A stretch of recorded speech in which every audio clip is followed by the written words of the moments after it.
Iran বহু আগেই এসব রাডার কিনেছে।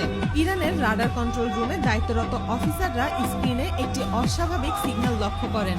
দীর্ঘক্ষণ পর্যবেক্ষণের পর ইরানের রাডার কন্ট্রোল রুমে থাকা অফিসাররা বুঝতে পারলেন এটি কোনো অজানা উড়ন্ত কিছু, যা তাদের কয়েক কিলোমিটার উপরে আকাশে থাকা এক জায়গায় বারবার ঘুরপাক খাচ্ছে।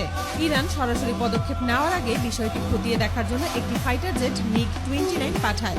এগুলো রাশিয়ার তৈরি যুদ্ধবিমান এবং ছোট আকারের হলেও অসম্ভব দ্রুতগতি সম্পন্ন। কিন্তু সমস্যা হলো ড্রোনটি যে উচ্চতায় অবস্থান করছিল সেই উচ্চতায় বিমানটি পৌঁছাতে পারছিল না। ফলে জেটটি কাছাকাছি গিয়েও ড্রোনের উচ্চতায় উঠতে ব্যর্থ হয় এবং ফিরে আসে। গোটা বিশ্ব খুব ভালো করেই জানে ইরানের এয়ার ডিফেন্স সিস্টেমের সক্ষমতার কথা। ইরানের রাডার কন্ট্রোল রুম থেকে সরাসরি S-300 সিরিজের এয়ার ডিফেন্স সিস্টেম সক্রিয় করার নির্দেশ দেওয়া হয়। এই সিস্টেম থেকে ছোড়া মিসাইল প্রতি ঘন্টায় 3600 কিলোমিটারের বেশি গতিতে ছুটতে পারে এবং প্রায় 400 কিলোমিটার দূরে নির্দিষ্ট লক্ষ্যবস্তুতে আঘাত আনতে সক্ষম। ডিফেন্স সিস্টেম থেকে একটি মিসাইল নির্দিষ্ট টার্গেটের দিকে ছুটে যায়। জাহাজে থাকা ড্রোনের অপারেটররা যখন বিষয়টি বুঝতে পারেন, তারা সেটিকে দ্রুত সরিয়ে আনার চেষ্টা করেন। কিন্তু ড্রোনটি দেখতে বিশাল হলেও এর গতি তুলনামূলক কম, মাত্র 570 কিলোমিটার প্রতি ঘন্টা। মিসাইলের গতির তুলনায় এর গতি খুবই কম, অর্থাৎ গতির দিক থেকে ড্রোনটির পক্ষে মিসাইলকে এড়িয়ে যাওয়া খুবই কঠিন।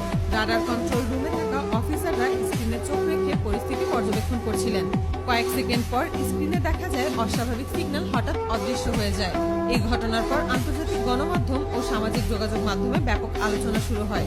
ইরান বারবারই বলে আসছে তাদের আকাশসীমায় কোনো বিদেশি যান প্রবেশ করলে তা কঠোরভাবে প্রতিহত করা হবে। এই ঘটনার পর সবচেয়ে বড় প্রশ্ন রয়ে গেছে, ড্রোনটি সত্যিই নিখোঁজ হয়েছে নাকি কেবল যোগাযোগ বিচ্ছিন্ন হয়েছে।